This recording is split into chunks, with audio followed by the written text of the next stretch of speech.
3 cents. That is what this seed costs. One seed, 3 cents per serving. And what it does inside your gut blocks more sugar from reaching your blood than a prescription drug your doctor charges you $40 a month for. I'm Dr. Leonard Javier, and honestly, this one changed how I think about blood sugar management entirely. Because the mechanism behind this seed isn't chemical, it's not hormonal, it's physical. It creates a barrier, a literal, measurable, photographable gel wall inside your intestines, and sugar molecules cannot get through it. The seed is chia.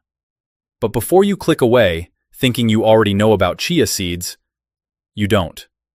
And I say that with respect, because 90% of people who buy chia seeds eat them in a way that makes them completely useless for blood sugar. They pass straight through your body, undigested. Every benefit you've read about, gone. Unless you do one thing first. And that one thing, nobody teaches it. So here's what I'm going to do. I've identified 7 mistakes people make with chia seeds. 7 specific errors in preparation, timing, dosage, and combination that are canceling the blood sugar benefit. I ranked them. Number 7 is common. But number 1? Number 1 is the reason most people think chia seeds don't work. They do work, powerfully, but only if you stop making this one mistake. And the fix? Takes 15 minutes. In your kitchen. Tonight. Alright, let me show you what actually happens inside your body when chia seeds are prepared correctly. Because this mechanism, it's unlike anything else in nutrition. When chia seeds come in contact with liquid, water, juice, anything wet, the outer shell of the seed releases a polysaccharide fiber. It's a type of soluble fiber, and this fiber does something remarkable. It absorbs 12 times its own weight in water. 12 times. 1 tablespoon of chia seeds absorbs nearly 12 tablespoons of liquid. What forms is a thick, viscous gel. Not watery, not thin. A gel you can see, you can touch it, you can photograph it under a microscope. Researchers at the National University of Mexico did exactly that. They photographed the gel matrix at different stages of hydration, and what they found is that this gel creates a physical mesh inside your small intestine. Think of it like pouring honey over a fine screen. Everything slows down. The glucose molecules from whatever you eat for that meal, bread, rice, potatoes, fruit, those glucose molecules have to pass through this gel mesh to reach your intestinal wall. Most of them don't make it quickly. They get trapped, slowed, delayed. A study published in Nutrition Research 2021 measured this directly. Participants who consumed hydrated chia seeds 30 minutes before a high-carbohydrate meal showed a 33% lower post-meal glucose spike compared to participants who ate the same meal without chia. Same meal, same people, same stomach. The only difference was a tablespoon of hydrated seeds eaten half an hour earlier. And here's what makes this different from medication. Metformin works by telling your liver to produce less glucose. Acarbose works by blocking an enzyme that breaks down starch. These are chemical interventions. They target one pathway each, and they both have side effects. Chia doesn't target a pathway, it targets physics. The gel is a physical barrier. There's no receptor involved, no enzyme inhibition, no hormone manipulation, just a wall between the sugar and your blood. Your doctor prescribes drugs that mimic what this gel does naturally. The drugs cost $40 to $300 a month. The chia costs 3 cents per serving at Walmart. Now, I want to be clear about something. Chia seeds are not a replacement for your medication. I'd never tell you that. But the research on this gel mechanism is strong enough that, honestly, it should at least be part of the conversation your doctor has with you. And for most of you, it never has been. And if you're living with type 1 diabetes, I see you. This gel mechanism works regardless of insulin production. It slows sugar absorption physically, which means it can help reduce post-meal spikes even in the absence of endogenous insulin. Talk to your endocrinologist about this specifically. Okay, now you understand the mechanism. That gel is the key to everything. And every single mistake I'm about to rank, it's a mistake that either prevents the gel from forming or destroys it after it forms. Let's start. 7 mistakes, ranked by how much blood sugar benefit they cancel. I'm starting with number 7, the most common, and working down to number 1, the one that makes chia seeds completely useless, and the one that, once you fix it, you may start seeing morning numbers you haven't seen in years. Number 7. Eating chia seeds dry. Sprinkling them straight from the bag onto your food. This is the most common mistake, and I understand why people do it. Every health blog says, sprinkle chia seeds on your yogurt, or add them to your salad. And you do. You open the bag, shake some on top, and eat. Nothing happens. Because dry chia seeds pass through your digestive system almost intact. Your stomach acid is not strong enough to break the outer shell quickly. The seeds enter your small intestine whole. They pass through your colon whole. They come out whole. You absorb almost nothing. The gel that's supposed to form never forms. Because the seeds were never given liquid to hydrate in before reaching your gut. A study in the Journal of Food Science and Technology measured nutrient bioavailability of dry versus pre-soaked chia seeds. Pre-soaked seeds showed significantly higher release of omega-3 fatty acids, significantly higher soluble fiber activity, and critically, significantly higher viscosity in simulated intestinal fluid. Dry seeds? Almost no viscosity, no gel, no barrier, no blood sugar benefit. Think of it this way. Dry chia seeds in your stomach are like throwing a dry sponge at a spill and picking it up immediately. It didn't absorb anything. But if you wet the sponge first, put it down, it absorbs everything around it. That's the difference. Pre-soaking is the wetting step. Without it, you're eating expensive gravel. And look, if you've been doing this for months, sprinkling dry chia on your breakfast, you haven't hurt yourself. You just haven't helped yourself either. The fix is simple. I'll cover exactly how to soak them when we get to number 1. For now, just know, dry chia is wasted chia. But number 6? Number 6 is the mistake that actually makes things worse. Not neutral, worse. Number 6. Adding chia seeds to hot oatmeal, hot soup, or hot coffee. A lot of people mix chia seeds into their morning oatmeal, thinking they're getting the benefit of both. Oatmeal for fiber, chia for blood sugar. Sounds logical. But heat destroys the mucilage. The mucilage is the specific polysaccharide on the outer shell of the chia seed that creates the gel. When exposed to temperatures above 150 degrees Fahrenheit, which is the temperature of freshly cooked oatmeal, hot coffee, hot soup, the mucilage layer degrades. The gel either doesn't form at all, or forms at a fraction of its normal viscosity. Research published in the International Journal of Biological Macromolecules, 2020, specifically measured the viscosity of chia mucilage at different temperatures. At room temperature, maximum gel formation. At 50 degrees Celsius, that's 122 Fahrenheit, viscosity dropped 30%. At 70 degrees Celsius, 158 Fahrenheit, the temperature of hot oatmeal, viscosity dropped 62%.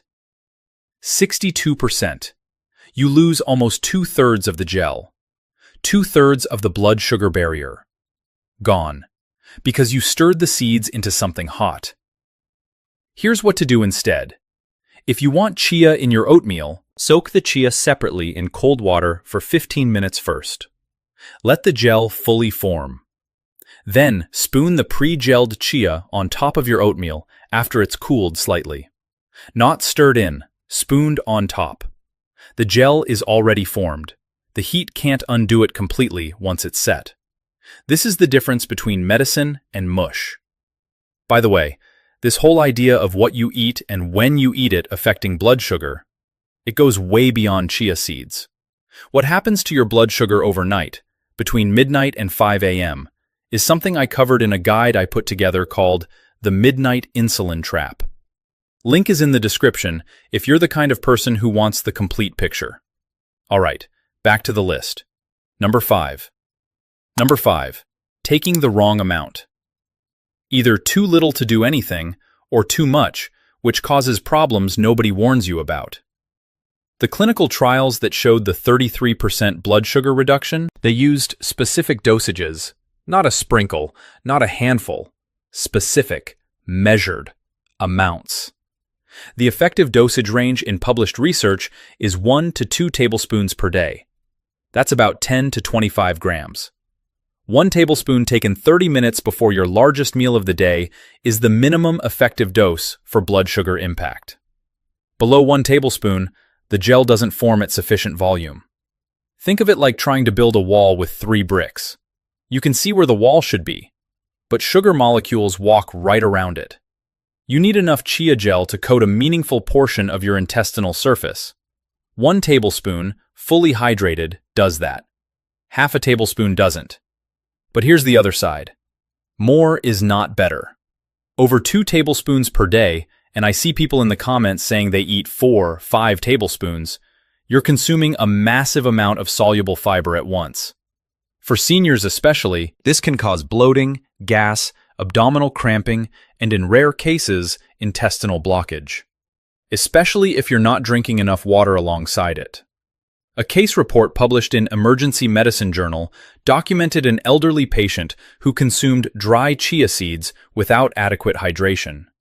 The seeds expanded inside the esophagus and created a blockage requiring medical intervention. Now, that's dry seeds, which is already mistake number 7. But even with soaked seeds, excess consumption above 3 tablespoons daily stresses your digestive system unnecessarily. The sweet spot is 1 tablespoon pre-soaked before your largest meal. If you tolerate that well for 2 weeks, you can add a 2nd tablespoon before your second largest meal. 2 tablespoons per day, split across 2 meals. That's the protocol. That's what the studies used. That's what works. Grab a pen for this, or your phone. 1 tablespoon, pre-soaked, 30 minutes before your biggest meal. That's the number. Everything else is either not enough or too much. Now, number 4 is one that directly involves your medication. Number 4. Taking chia seeds at the same time as your diabetes medication. This is the one that makes me concerned, because nobody talks about it. Not the chia seed influencers, not the health food stores, not even most pharmacists. Remember what chia gel does?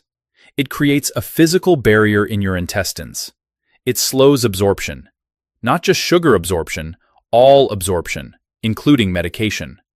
If you take metformin at 7 a.m. and eat hydrated chia seeds at 7:05 a.m., that gel is now surrounding your metformin tablet. The drug is trapped in the same gel mesh that traps sugar molecules. Absorption slows. The peak blood concentration of metformin is delayed, and in some cases, reduced. A study in the European Journal of Drug Metabolism and Pharmacokinetics, 2019, examined the effect of high-viscosity soluble fiber on oral drug absorption. Across multiple drug classes, high-viscosity fiber reduced peak drug concentration by 15 to 30%, depending on the drug and the fiber volume. 15 to 30% less medication reaching your bloodstream, because of a seed you thought was helping. Now, and I know a lot of you watching are on metformin. Been on it for 10, 15, even 20 years. I'm not telling you chia seeds are dangerous with metformin. They're not. But the timing has to be right. The rule is simple. 2-hour window. Take your medication, wait 2 hours. Then eat your hydrated chia seeds. Or eat the chia seeds, wait 2 hours. Then take your medication. The gel needs time to either form and do its job before the medication arrives, or the medication needs time to absorb before the gel arrives. Never at the same time. Never within 90 minutes of each other. And here's the thing, this applies to more than just metformin. If you take blood pressure medication, thyroid medication, blood thinners, the same rule applies. Any oral medication that absorbs through your intestinal wall can be affected by the chia gel. 2-hour window, always. If you take nothing else from this video, take this. 2-hour window between chia and medication. This is the part that protects you. Number 3 is about a nutrient most seniors are already low on, and chia seeds are making it worse without you knowing. Number 3, not accounting for chia seeds' oxalate content, especially if you have kidney concerns. Chia seeds contain oxalates, not as much as spinach. Spinach is the king of oxalates, but a meaningful amount. Approximately 90 milligrams per ounce. For reference, the National Kidney Foundation recommends that people at risk for kidney stones limit oxalate intake to 40 to 50 milligrams per meal. 2 tablespoons of chia seeds puts you at about 60 milligrams. Over the per meal recommendation, in one food, before you've added anything else to your plate. Why does this matter for blood sugar specifically? Because kidney function and blood sugar are deeply connected. 30 to 40% of people with type 2 diabetes will develop some degree of chronic kidney disease. Your kidneys filter blood sugar. They regulate electrolytes that control insulin sensitivity. When kidney function declines, blood sugar management gets harder. Everything gets harder. And here's what frustrates me. People start eating chia seeds to help their blood sugar. They feel great, numbers improve, but they're slowly increasing their oxalate load without knowing it. Over months, over years, the oxalates accumulate. Kidney stones form.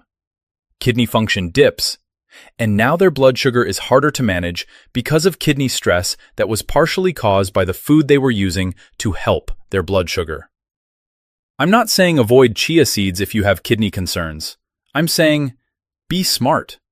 1 tablespoon per day instead of 2. Drink extra water, at least 8 ounces alongside the chia, to flush oxalates. And if your GFR is below 60, talk to your nephrologist before making chia a daily habit. Kidney protection comes first. And if you're watching this on your television right now, good. Settle in. Because the next 2 mistakes are the ones that determine whether chia seeds actually move your A1C or just make your smoothie thicker. Number 2. Eating chia seeds in the morning when your blood sugar is already at its most manageable, instead of before dinner, when it matters most. Let me explain why this matters so much. Your body has a circadian rhythm for insulin sensitivity. In the morning, roughly 6 a.m. to noon, your insulin sensitivity is at its peak. Your pancreas responds efficiently. Your muscles pull glucose from your blood readily. This is when your body handles food best. By evening, 5 p.m. and beyond, insulin sensitivity drops significantly. Your pancreas is slower. Your cells are more resistant. The same meal that produces a blood sugar reading of 140 at breakfast produces a reading of 180 or higher at dinner. Same food, same person, different time. So when do most people eat their chia seeds? Breakfast. In their morning smoothie. In their overnight oats. At the one time of day when their blood sugar is already most under control. The biggest blood sugar spike of your day is after dinner. That's when you need the gel barrier most. That's when your intestines are processing food your body is least equipped to handle. That's when glucose sits in your blood the longest, because insulin sensitivity is lowest, and because you're going to sleep soon, which means no physical activity to burn it off. A clinical trial in the journal Diabetes Care, 2018, confirmed that the glycemic impact of identical meals varies by up to 40% depending on time of day. Evening meals produce significantly higher and longer glucose spikes than morning meals. If you're going to use chia seeds for blood sugar, and you should, use them before your evening meal, not your morning meal. The gel barrier deployed at the moment of your body's greatest vulnerability. That's where chia goes from nice supplement to this actually changes my numbers. Now, can you do both? Sure. 1 tablespoon before breakfast, one before dinner. If your kidneys are healthy and you tolerate 2 tablespoons daily, that works. But if you're going to do just 1 dose, dinner, not breakfast. Every time. And this connects to something I think about a lot, because the evening is only half the battle.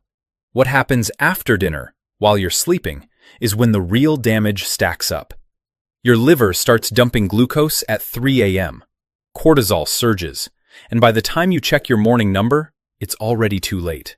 That overnight window is exactly what I mapped out in the midnight insulin trap, the full nighttime system, what changes after 60, and how to build an evening protocol that works while you're asleep. The link is below this video. But let me get to number 1, because this is the one that makes everything else work. Okay, number 1.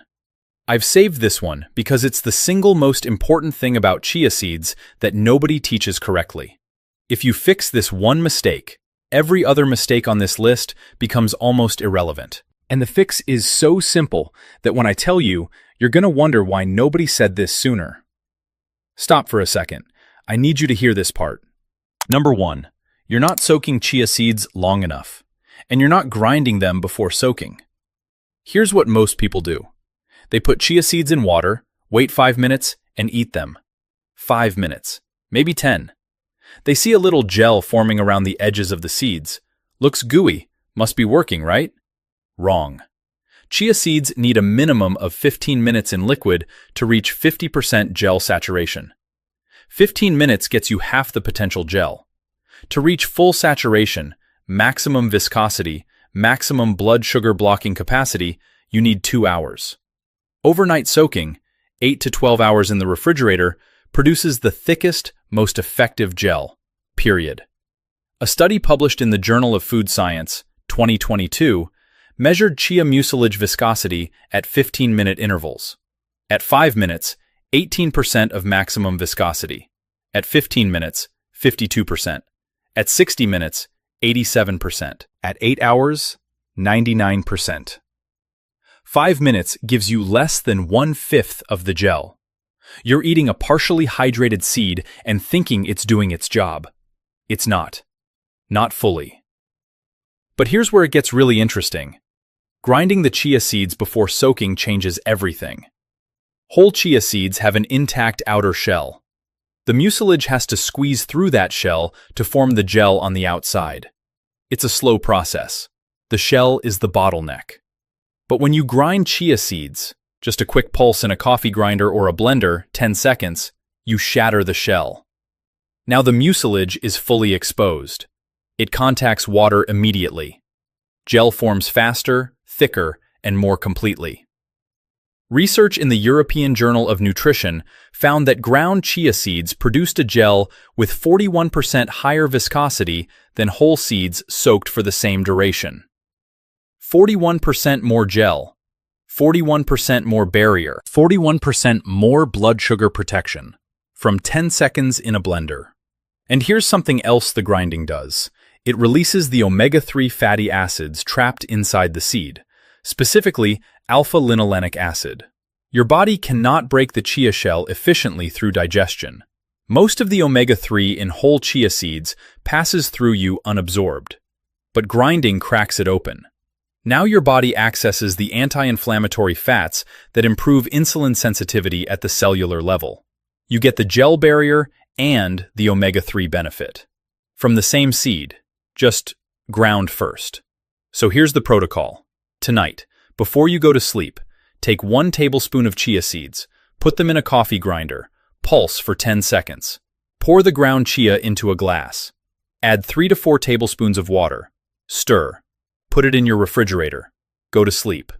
Tomorrow evening, 30 minutes before dinner, take that glass out. The gel will be thick, almost pudding-like. Stir it once. Eat it straight with a spoon. Or mix it into a small glass of cold water and drink it. Then eat your dinner normally. That's it. Check your blood sugar 2 hours after dinner. Compare it to your typical post-dinner number. Most people see a 15 to 30 point difference on the first night. By the end of the first week, the pattern is unmistakable. And honestly, I gotta tell you, When I first looked at the research on ground versus whole chia seeds, I was surprised at how large the difference was. 41%. From 10 seconds in a blender. That's not a marginal improvement. That's a different food. Let me say that number again. 41% more gel viscosity from grinding. That is the single biggest lever you can pull with chia seeds. Ground. Soaked overnight. Before dinner. 3 cents. Now, before I give you the full action plan, I have to warn you about 3 combinations that cancel everything I just taught you. You can do every step perfectly. Soak them, grind them, time them right. But if you combine chia seeds with any of these 3 things, the benefit disappears. Dangerous combination number 1. Chia seeds plus high-dose calcium supplements taken at the same time. Calcium binds to the soluble fiber in chia gel and precipitates it, meaning the gel collapses, it loses its structure, the viscosity drops, the barrier function fails. If you take a calcium supplement, 500 milligrams or more, take it at least 3 hours apart from your chia seeds. Morning calcium, evening chia, not together. Dangerous combination number 2. Chia seeds plus blood thinners, specifically warfarin, without adjusting for the omega-3 content. Ground chia seeds release significant omega-3 fatty acids. Omega-3s have a mild blood-thinning effect. If you're on warfarin and you suddenly add daily ground chia seeds, your INR can shift. Not dramatically, but enough to matter. If you're on warfarin or any anticoagulant, start with half a tablespoon of chia for the first week and get your INR rechecked. Don't surprise your blood. Dangerous combination number 3. Chia seeds plus psyllium husk in the same meal. Both are high-viscosity soluble fibers. Both form gels. Together, the fiber load can be extreme. Bloating, cramping, and in seniors with slower GI motility, potential blockage. Pick one fiber source per meal. Chia before dinner, psyllium before lunch. Separate them. Your gut can handle one gel wall at a time, not 2. And I know a lot of you watching right now are using both chia and psyllium already. I see your comments. You're doing great. Just separate them. Different meals, different times. That's all. Okay, here is your protocol. You can start this tonight. Step 1. Buy a bag of chia seeds. Walmart carries them. Great value brand for $3.47. That's a 2-month supply at 1 tablespoon per day. Trader Joe's has them for $3.99. Costco sells a larger bag. Any brand works. There is no meaningful quality difference between brands. Published comparison exists. Don't waste money on the expensive organic ones unless you want to. Step 2. Buy a small coffee grinder if you don't own one. Walmart sells one for $12. This is also useful for grinding flaxseed, which is a whole other video. Step 3. Tonight before bed. 1 tablespoon of chia seeds into the grinder. 10-second pulse. Pour into a glass or small jar. Add 3 to 4 tablespoons of cold water. Stir. Cover. Refrigerator. Go to sleep. Step 4. Tomorrow evening. 30 minutes before dinner. Take the glass out. Stir the gel. Eat it with a spoon. Or mix into 4 ounces of cold water and drink it. Do not add it to hot food. Step 5. Eat dinner normally. Protein first, then vegetables, carbohydrates last. The chia gel is already deployed in your gut. It's doing its work before the first bite arrives. Step 6. Check your 2-hour post-dinner blood sugar. Write it down. Compare it to your typical number. Do this for 7 days. Step 7. After 1 week, if you're tolerating it well, add a 2nd tablespoon before lunch. Same process. Grind, soak, eat 30 minutes before the meal. I know how simple that sounds, but this is what the research shows. And the simplicity is the point. 3 cents, 15 minutes of prep, 1 tablespoon. That's the most powerful blood sugar tool that doesn't require a prescription. Now, one more thing. Everything I showed you today covers the daytime strategy. What to eat, when to eat it, how to prepare it. But there's a window, between about 10 p.m. and 6 a.m., where everything changes. Your liver goes into production mode. Cortisol surges at 3 a.m., and if your evening meal was wrong, if the timing was off, your morning blood sugar is already ruined before you open your eyes. That's what I mapped out in the midnight insulin trap. It covers what your body does overnight after 60. Why your morning numbers stay high no matter what you do during the day. And a 7-day reset protocol you can start tonight. The link is right below this video. I wrote it because this